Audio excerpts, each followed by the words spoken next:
What's up? Hope everyone's having a good day and is ready for another video in the series we like to call Underrated Throwers. Today we got Jared Rome, a American discus thrower. PR of 68. Oh, actually, this is PR throw. Let me back up. Yeah, 68.76. He's a six-time All-American for the NCAA and qualified for 4 consecutive World Championships representing the USA, and a one-time Olympian in 2004. I forget if he made 2008, 2012. I'll link that in the description down below. And he made one World Championship final in 2005, Helsinki, where he placed 7th. He was also, I think, over a 20-meter shot putter, so he was a really good dual eventer. And yeah, so the reason why I think he's underrated. One, before I even start, he died posthumously in 2019 at the age of 42. So, I've been wanting to make this video for a while, but he was one of my big inspirations coming up. So, in the throwing world. So, big ups to Jared Rome, and I know it was in 2019, but still, I got to meet him once or twice. He coached after he retired, and I think he died of cancer. I think I could be wrong about that, and if I am, I'm truly sorry. But yeah, so this is gonna be a video about. I mean, that's not why I think he's underrated, but I just wanted to mention that so people just knew if they didn't already, and to just, big respect to Jared Rome. He was one of the best USA discus throwers for about a decade. So yeah, big ups to him. He was teammates with Ian Waltz, who I'll make a video on, and Casey Malone, who I've already made a video on. So just wanted to give big props to Jared Rome. And, give back to the throwing community as being a coach and, giving us great memories. So, but enough with the sad stuff. So, the reason why I think he's underrated, and I'm sorry for that hard transition. I just don't like talking about sad stuff in these videos. But, onto the underrated stuff. One, I think he's underrated because, he wasn't like the biggest name internationally, and really like in the you would know him if you watched discus in like the 2000s. Really, like and that's not like a diss or anything. It's just reality. And then but I really liked him, and I think he's very underrated because I believe, and I could be wrong, he's probably the strongest discus thrower to ever live. And I know that's a really big claim, but he is a massive individual. And he, in my opinion, is the personification of, if you're strong, you can get away with a whole bunch of stuff. Now, obviously, he's a supreme athlete. Throwing 68 meters is nothing to, poo-poo about. That is a humongous throw and a humongous PR. Most people in history have not thrown over 68 meters. So, in terms of, like, everyone who's throwing discus, I mean, that's a crazy throw. That can usually win most international competitions and most competitions. So, yeah.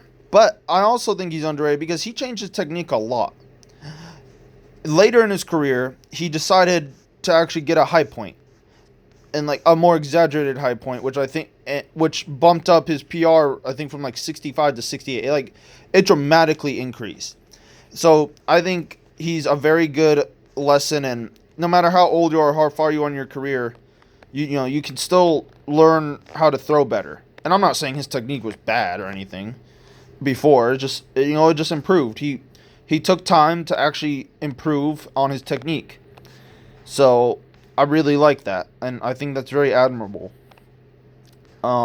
Especially for someone of his stature and all his accomplishments. Most people in his station wouldn't wouldn't think about changing, because, getting a higher high point may not seem like a big deal, but that just changes your entire throw. That changes your orbit, that changes the way your hips move, changes the way you release, that changes a whole bunch of stuff, and to do it so late in your career. Now, I'm not saying he didn't ever have a high point. I'm not saying he looked like, I don't know, like, not out order, but like, other, like a 40s discus throw or something. I don't know. Like, people with no, like, I'm not saying he looked like a high school freshman or anything. Like, it just, his high point wasn't nearly as high as this, and I think he changed it for the better, obviously, because he started throwing 68 meters. So it obviously worked. But I think it's just more underrated in the fact that someone of his stature and, like, how good he was still took the time to actually change his technique, especially late in his career, and it actually worked. So he took a risk. So I really like that. So, and, the other reason, like I said, you see how his calves, like, the spandex, it's zipped up and it's not zipped down. I've heard from sources, and I could have been trolled, I believe it's because his calves were so big that he couldn't zip them up. And just looking at it, yeah, I don't think he could zip those. I don't think he could zip those down. Now, it could also be a style thing, whatever, or just something that's comfortable for him. But just looking at this, at his legs, I don't think he could zip those very far. I'm not gonna lie. And I know this is a very zoomed out picture, video. He is a massive man. I could be wrong. I think he was around 6'8" and over 300 pounds in his career, like when he was throwing. And I met him in person. I could believe he was around 6'8". Now, I'll put his personal best height, weight in the video description, along with his notable accomplishments, as always. But just meeting him in person, he looked about 6'8". Considering, like, I've met Robert Harding, and I stood next to Robert Harding. I took a little prom pic with him my freshman year at college, which is nice, the highlight of my life. So, and Robert Harding's 6'7", and I think Jared Rome was around the same height, so he's either like 6'8" or so, just meeting him in person. So, yeah, and by the way, a really nice guy. He was a super nice guy, and took the time to tell me some things and stuff, when we was at a meet. After I was done competing, I walked up to him and said hi, and he took the time to actually, like, talk to me and stuff. Yeah, just a little bright-eyed kid back in the day. But yeah, so I love that he took the time to actually, talk to me. I mean, obviously we didn't have like a full-on conversation because he was coaching, but he gave me some advice and stuff, so that was nice. But yeah. So yeah, that's why I think he's underrated, really. Like, those couple reasons. This is kind of an underrated video and more in somewhat of a tribute video, because for years, when I didn't know a lot about throwing, I used to not like the way he threw. I used to think that he muscled the discus and he just relied a lot on his athleticism and muscles and not much else. But as I've understood more of the throw and stuff, I've actually gained a big respect for Jared Rome's throw. I really like the way he moves. And I think for someone as strong as he is, as tall as he is, he moves super well. Alright, so let's just watch this regular speed. Alright. One more time. Okay, one more time. So as you can see, extremely fast. And gets extremely low. This is actually one of my first times, I think, in a long time actually breaking down a Jared Rome throw. So, we'll see. We'll go bit by bit. So, winds at an angle. That's fine. A lot of throwers have done that. It's not a big deal. As long as he gets a low and high point, which he does very well. Normally, I would like people to have more weight on this left foot when they wind, but someone who's this experienced, they can wind however they want, honestly. I've seen worse winds. He gets over his left leg fine, so whatever. But I really like this part. So he stays on his right leg super long out the back. His left foot's pointed there and his right just picked up. So that's really good. So that creates a tremendous amount of stretch. It gets a super wide sweep. And I want you guys to notice, I'm a big proponent of this. As his left leg turns, you see how his right knee goes out and it doesn't go into his left knee. So what that does is it creates a tremendous stretch in your groin and your hip that just whips this around. That whips your right leg around. So he's using stretch reflex, which if you guys have ever seen any of my videos, I bet you in every single one I mentioned stretch reflex, except maybe the hammer videos. But in shot put and discus and jav, I mentioned those, I think, every single video.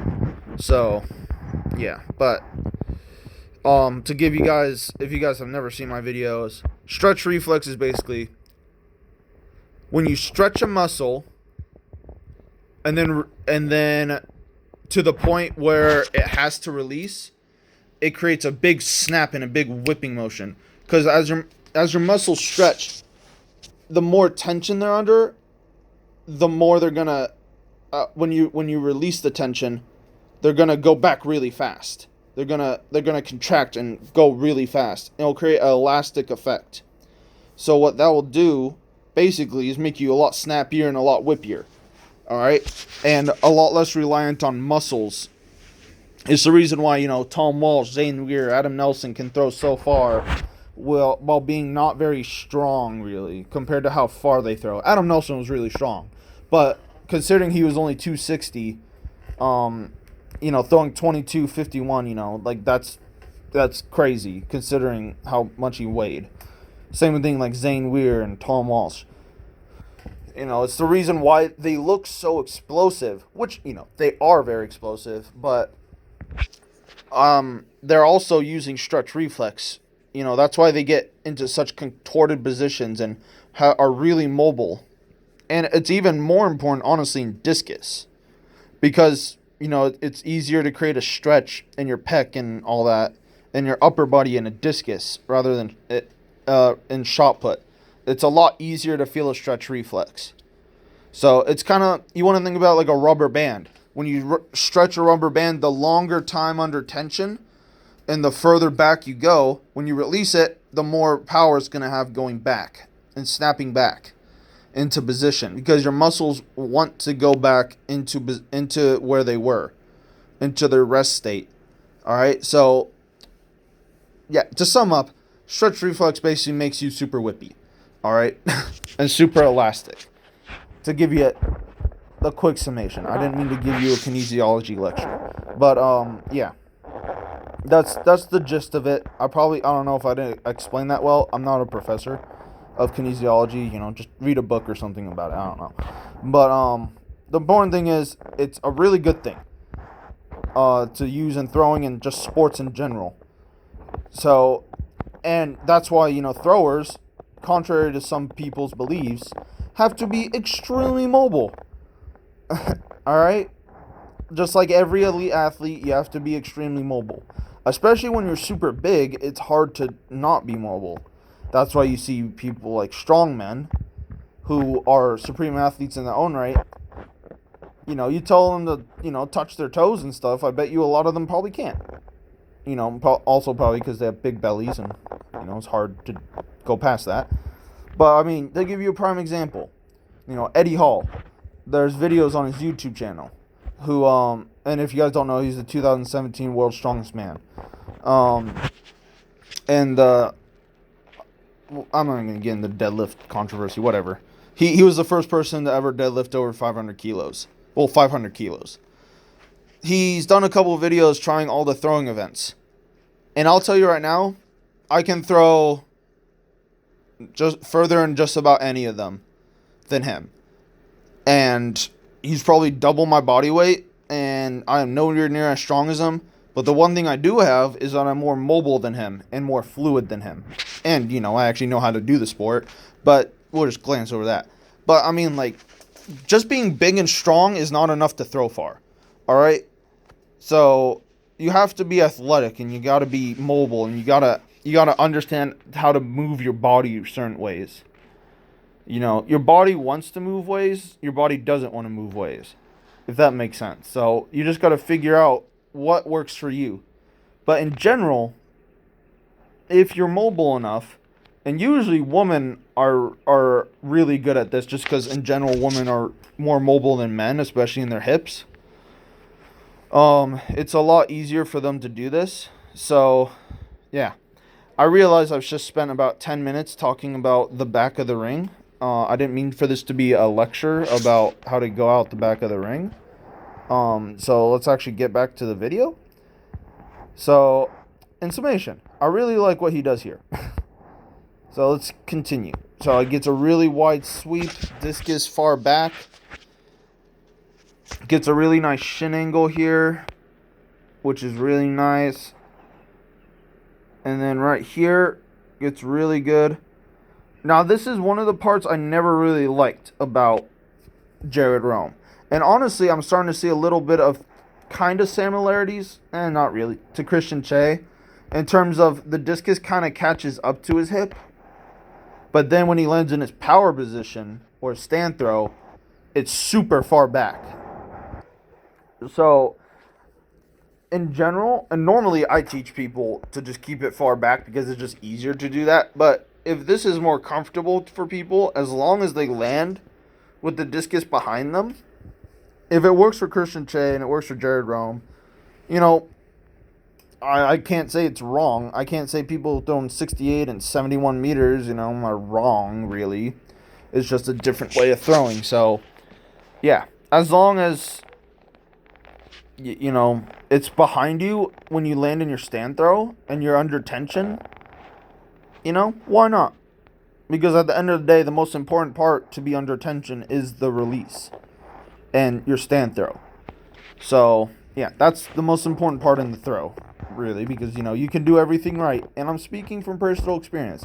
You can do almost everything right. If you have a bad release in discus, you're screwed. All right? And that's coming from a lifetime of bad releases in discus, from me personally. All right? So, yeah. Take my advice. Work on the release. Not saying everything else isn't important, because if you have everything else is terrible, you won't be able to set up a release, but, you could set it up correctly and still screw it up. Just me talking from experience, so learn from my mistake. So, he gets into the middle, really nice here. Gets down super fast, and I want you guys to notice how he's not using all the ring. Even though he's super tall, he gets down really quick, uses everything efficiently. Kind of like Anthony Washington, who was a 71-meter thrower. You don't have to use all the ring. The most important part is just getting down to the front as fast as possible and then releasing fast. That's really it. You don't have to use all the ring, honestly. In some cases, it's probably worse, because if you travel too far across the ring in the wrong way, it slows you down. So I just want you to notice how fast Jared Rome is here. He just gets to the front and just smacks the crap out of it. And that's really all you need, honestly. That's really all you need. Excuse my voice crack. That was crazy. But his finish right here is actually really amazing. So it's here. He's really far back on the right side. So he's a good angle. I would like to see his hip, like his foot turn with his hip, but with his right hip. But I mean, his knee is turning and he's still like pushing against the ground. It's just maybe a little disconnected, but I mean, that's like a nitpick thing. But he gets a really nice block here. So the disc out of his hand really here. And he just left the ground. So really nice. And he has a really nice block. So really nice block here. And boom, reverses. saves really easy. So yeah, overall, I mean, just not that much wrong about the throw, really. I also want to say Jared Rome is a perfect representation of how to accelerate an implement, especially in this throw here. So I want you to notice, go slow. Fastest part is the release. You know, him and Krauser probably are like the best you can see, like clearly, of them actually accelerating the implement. So yeah, that's also a really big thing, because no matter how strong, no matter how fast you are, no matter how much of an elite athlete you are or you think you are, it's just physics. If you start slow, it's going to be way easier to accelerate. And acceleration is key to throwing far, not just going fast out the gate. And going fast out the back, and if you can't handle it, can lead to a couple things. One, it can lead to you not being able to set up good positions in the middle and the front of the ring, so everything else is screwed up and you risk injury. Two, you're going to decelerate.